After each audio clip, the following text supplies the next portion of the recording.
A gente pensava que era a alma do ser humano, que podia ser fragmentada. Há até filmes, tem um filme fragmentado, eu até comecei a assistir, um pastor amigo meu, Jorge, assiste aquele filme, ele, né, se fala em múltiplas personalidades, várias pessoas com várias personalidades, de pessoas que têm a sua alma, a psique, a alma fragmentada, né? Na verdade não é a alma, é o corpo espiritual da pessoa.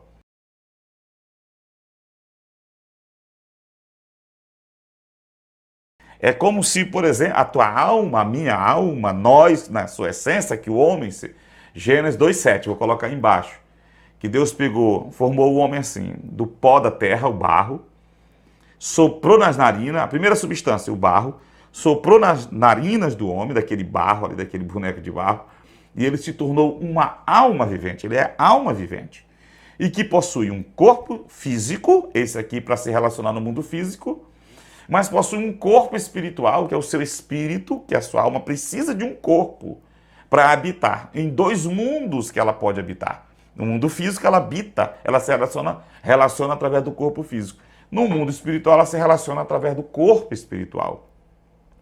A alma ela responde, ela se relaciona, ela responde ao mundo que ela está vivendo. Se vamos dizer, a alma humana não se fragmenta. A alma humana, ela não pode ser fragmentada, ela não pode ser, vamos dizer, dividida, ela não pode ser particionada, mas o espírito pode. O espírito humano, então, como ela precisa de um corpo espiritual, ela responde à realidade que o corpo espiritual dela está vivendo.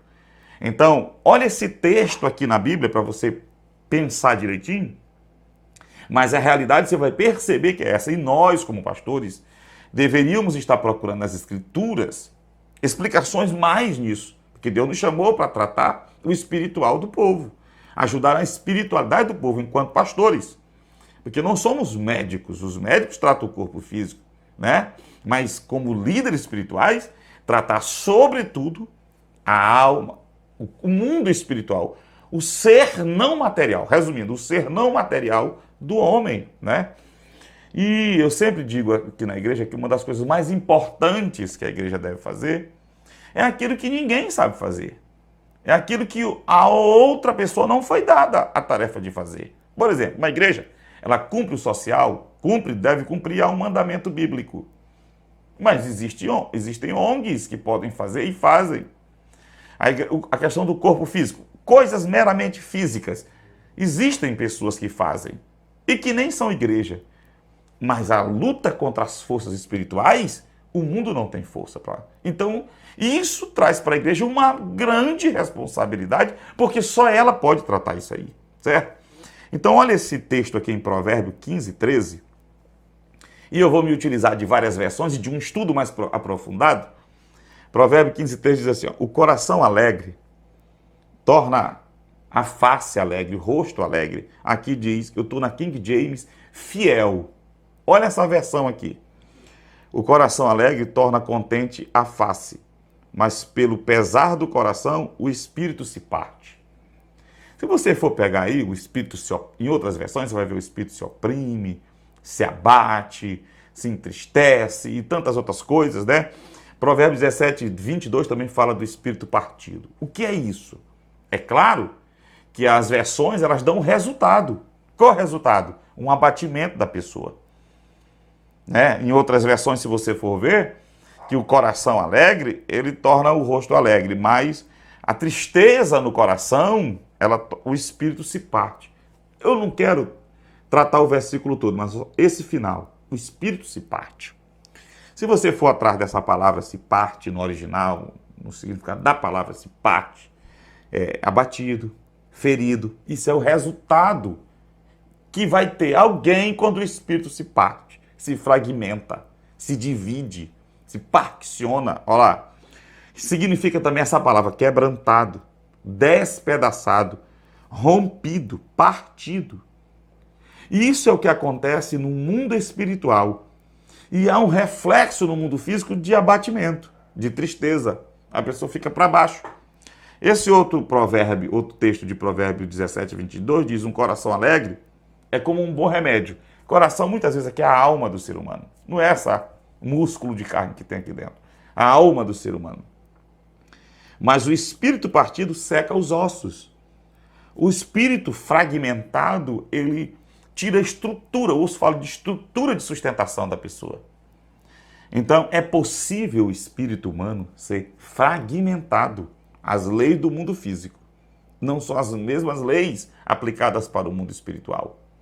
Situações podem vir contra uma pessoa e bate, e ela tem um choque emocional muito forte, ela tem um trauma muito forte, e aquilo particiona o seu espírito, divide, despedaça, parte o seu espírito, conforme a Bíblia diz. E parte do teu espírito pode ter sido levado para estado de prisão, regiões de cativeiro, regiões de prisão. Isso é real, isso é fato, isso acontece no mundo espiritual. E você, eu, nós, respondemos vamos dizer assim, ao reflexo, às realidades de onde o nosso espírito convive, porque ele é o nosso corpo. Nosso espírito é corpo, é o nosso corpo espiritual. E tem relação íntima com a nossa alma. Porque existem, a ciência, né, estuda através da psicologia, as múltiplas personalidades, os fragmentos de personalidade, fragmento de alma, como eu citei o filme, fragmentado. Na verdade, não é a alma que é fragmentada. É ela respondendo, por vezes, a uma realidade onde há uma prisão, a uma realidade onde há outra, a uma realidade... É por isso que pessoas assim, de alguma forma, têm uma tendência à violência, a coisas ruins. Por quê? Porque são espíritos malignos que fazem isso. São espíritos malignos que levam para regiões de cativeiro.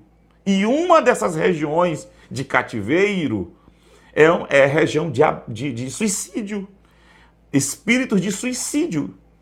Por várias razões. Pastor, mas por quê? Suicídio, espíritos de suicídio, são espíritos que trabalham nessa área. Por várias razões, mas eu quero te dar algumas mais importantes. Primeiro, Jesus diz em João 10:10 que o ladrão, que é o Satanás, o diabo, ele vem para matar, roubar e destruir. É o prazer dele. A essência do caráter de Deus é amor. Ele ama. A essência do caráter do diabo é maldade. Ele tem prazer na maldade. Não se explica isso. Ele é um ser mau na sua essência, no seu caráter, que decidiu e tem prazer nisso. Em matar, roubar e destruir. Quem disse foi Jesus, João 10:10. Então, regiões, porque tira... Imagina o sofrimento que causa a família.